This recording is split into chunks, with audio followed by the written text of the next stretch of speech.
What do you remember about Ole Miss's defense?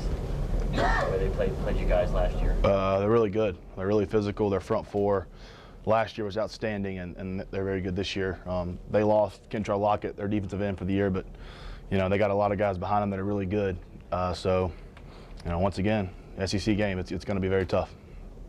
William, how critical is it for the leaders to step up? I mean, I know it's just one loss and the season's not over, but I mean, things could go south if leaders don't come forward, right? Yeah, I mean, time will tell. We'll see. It's nobody's happy about the loss. Nobody's nobody's satisfied with where we're at, and whatever. So it's a time that we got to step up. Time for everybody to step up. So it's we'll see how we respond to it. You mentioned last Wednesday, I think it was, about the most physical team was going to win.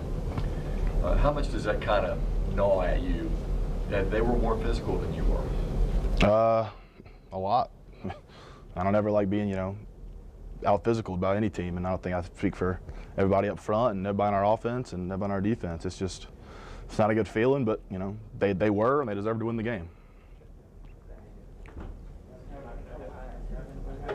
What do you think you got to work on?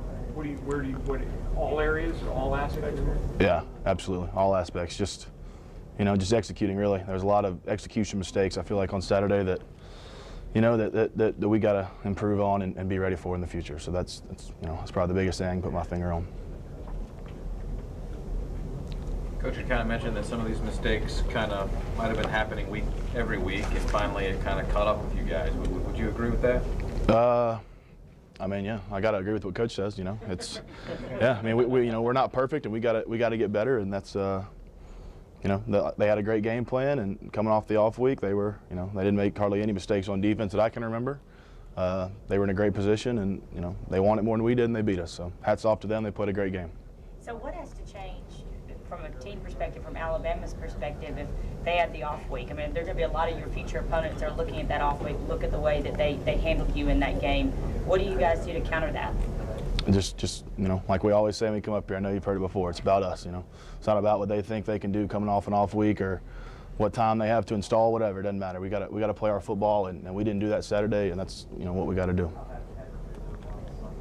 You talk about possibly DJ Fluker being out for this game with his growing injury. Yeah, I really don't know. I haven't talked to him today. We start our meetings here in a little bit. I don't know what his status is, but Alfred McCullough did a great job when he was in there towards the end of the game on their pass rush. And DJ played really well also when he was in the game. So whatever happens, happens, and I'm not sure what his status is. How can you help McCullough, though, because he's going to be the guy this week?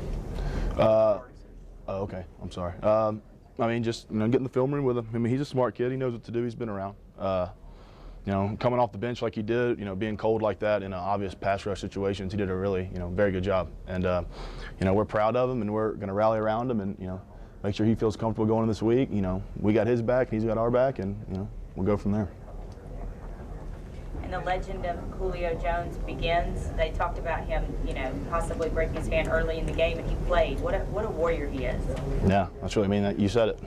He is a warrior. He's a team-first guy. He's never about, what's bothering him or what balls are coming his way or not. He's a guy that wants to help the team, and, if he felt he could catch a ball, he was going to be in there. So that speaks a lot about his character and his competitiveness and how bad he wants to win. We're doing a feature on Michael Williams. Can you talk about how much he's progressed since last season to where he is now? He had a really good spring. He's worked extremely hard since for the last couple years. I mean, when Colin Peake left, he knew he kind of had to take the reins and step into that role, and he's done a really good job. He can catch the ball, he can block. He's worked hard in the weight room. He's gotten a lot bigger. Sky's the limit for a guy like that. He can run also. So he had that big catch against South Carolina, and I look for him to have a big season the rest of the way.